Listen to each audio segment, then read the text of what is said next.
Hello friend, तो आज की वीडियो में हम लोग आईवीआर बॉयलर और नॉन आईवीआर बॉयलर के बारे में बात करेंगे। इन दोनों को डिफरेंशिएट करेंगे, देखेंगे दोनों में क्या अंतर है, क्या ये चीज़ होता है और इन दोनों का एडवांटेज भी देखेंगे कि अपने अपने जगह पे ये इनका क्या एडवांटेज है। वीडियो बहुत इन्फॉर्मेटिव होगा, वीडियो के साथ बने रहें और यदि आप इस चैनल पर नए हैं तो चैनल को सब्सक्राइब कर लें और बेल नोटिफिकेशन को ऑन कर लें ताकि इस टाइप की इन्फॉर्मेटिव वीडियो आपको सबसे पहले मिले। तो चलिए बिना समय का वीडियो करते हैं स्टार्ट। तो देखिए आईवीआर बॉयलर और नॉन आईवीआर बॉयलर, अब आप ये भली भांति जानते हैं कि जब भी कोई बॉयलर के बारे में बात होती है तो वहाँ पर आईवीआर वर्ड आप सुने होंगे। आईवीआर यानी कि इंडियन बॉयलर रेगुलेशन, ठीक है। तो किसी भी बॉयलर को चलाने के लिए एक निश्चित पैरामीटर के बाद बॉयलर को चलाने के लिए एक आईवीआर रूल्स उसमें लागू हो जाता है, ठीक है। तो आईवीआर से रिलेटेड एक बहुत बड़ा टॉपिक है, इसको हम लोग सेपरेट वीडियो में बात करेंगे। यहाँ पर जो हम लोग मेन फोकस करने वाले हैं कि यहाँ पे क्वेश्चन आता है कभी कभी आपके इंटरव्यू या एग्जाम में कि आईवीआर बॉयलर और नॉन आईवीआर बॉयलर में क्या डिफरेंस होते हैं, ठीक। तो इसी के बारे में अभी हम लोग सबसे पहले यहाँ पर देखेंगे। तो सबसे पहले बात कि बॉयलर के बारे में आप भली भांति जानते हैं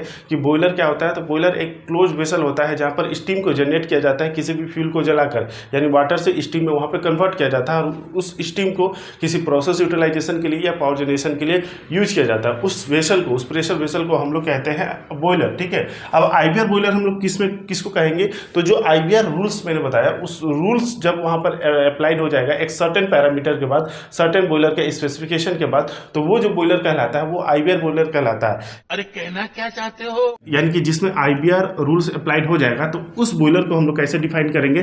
तो as per IBR boiler means a pressure vessel in which steam is generated for use external to itself by application of heat which is only or partly under pressure when steam is shut off but does not include a pressure vessel. यानी कि ये चीज़ को हम लोग pressure boiler कहते हैं और ये प्रेशर वेसल नहीं कहलाएगा।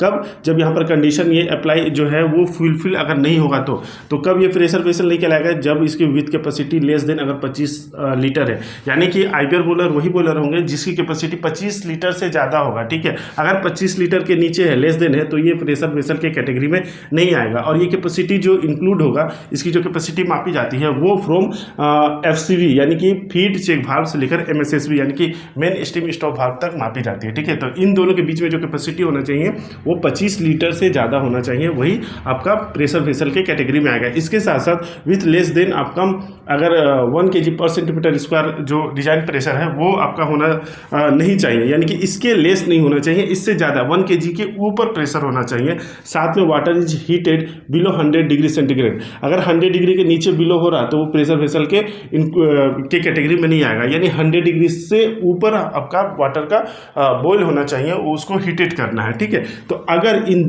तीनों को सेटिस्फाई करता है और वहाँ पर फ्यूल को जला के स्टीम जनरेशन किया जाता है तो उसको हम लोग आईवीआर बॉयलर कहेंगे, ओके। वहीं अगर नॉन आईवीआर के बारे में बात करें तो एक ऐसा बॉयलर जो आईवीआर रूल्स को फॉलो नहीं करता है, आईवीआर रूल्स उस पर अप्लाई नहीं होते हैं, उसके अंडर में नहीं आता, तो उसको हम लोग क्या बोलेंगे, नॉन आईवीआर बॉयलर। जैसे non IVR boiler which is not covered under IVR, यानी आईवीआर रूल्स के अंडर में नहीं आता है। That is a steam producing vessel. ये एक तरह का स्टीम प्रोड्यूसिंग यानी एक तरह का वेसल है जो स्टीम प्रोड्यूस करता है, जिसकी कैपेसिटी लेस देन 25 लीटर होगा, ठीक है। इसकी कैपेसिटी जो है 25 लीटर से नीचे हो जाएगी और जो प्रेशर होगा वो 1 kg के नीचे आ जाएगा। तो ऐसे प्रेशर ऐसे स्टीम जनरेटिंग वेसल जिसकी कैपेसिटी इसके नीचे हो गया 25 लीटर के नीचे और 1 kg के प्रेशर के नीचे आएगा तो उसको हम लोग नॉन आईवीआर बॉयलर कहेंगे, ओके।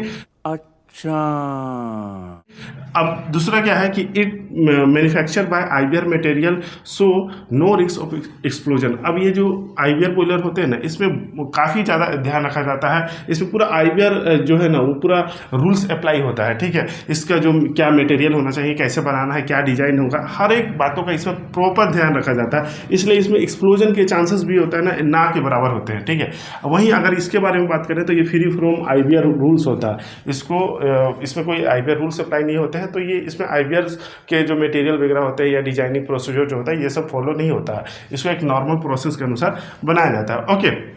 नेक्स्ट है, इसमें आप आईवीआर बॉयलर की बात करें तो लॉन्गर ट्यूब लाइफ, जो बॉयलर की लाइफ या ट्यूब का जो लाइफ होता है उसकी लाइफ जो होती है लॉन्गर होती है, ज़्यादा होती है। इसमें रजिस्ट्रेशन का रिक्वायरमेंट होता है, ठीक है। जो बॉयलर का पर ये जो रजिस्ट्रेशन किया जाता है अकॉर्डिंग टू आईवीआर, इसमें वहीं पर नो रजिस्ट्रेशन और बॉयलर इज रिक्वायर्ड, इसमें कोई भी रजिस्ट्रेशन की जरूरत नहीं पड़ती है। नेक्स्ट डिफरेंस ये है कि लेस ब्रेकडाउन इन आईवीआर बॉयलर। तो आईवीआर बॉयलर में जो ब्रेकडाउन होता है, जो बार बार खराब हो जाना, कोई प्रॉब्लम आ जाना चलते हुए, तो ये सब जो प्रॉब्लम होती है, इसमें कम आती है, क्योंकि ये IBRs मटेरियल के होते हैं, रूल्स को फॉलो करते हैं। इसमें लेकिन ऐसा नहीं होता है, ये इसके जो ब्रेकडाउन होते हैं वो काफ़ी ज़्यादा हो सकते हैं, क्योंकि ये कोई भी IBR मटेरियल के नहीं बने होते हैं या IBR रूल्स को फॉलो नहीं करते हैं। ठीक है, यहाँ पर आप देखेंगे तो ये ईजी टू ऑपरेशन होता है, मेंटेनेंस होता है, इसमें कोई भी सर्टिफाइड पर्सन की जरूरत नहीं पड़ती है। इसमें एक सर्टिफाइड पर्सन की जरूरत पड़ती है, जैसे आप सुने होंगे, जैसे बॉयलर अटेंडेंट हो गया, BO हो गया, तो एक सर्टेन कैपेसिटी के बाद एक सर्टेन सर्टिफाइड पर्सन की जरूरत पड़ती है। ठीक है, लेकिन इसमें ऐसा नहीं है, ईजी टू ऑपरेशन होता है।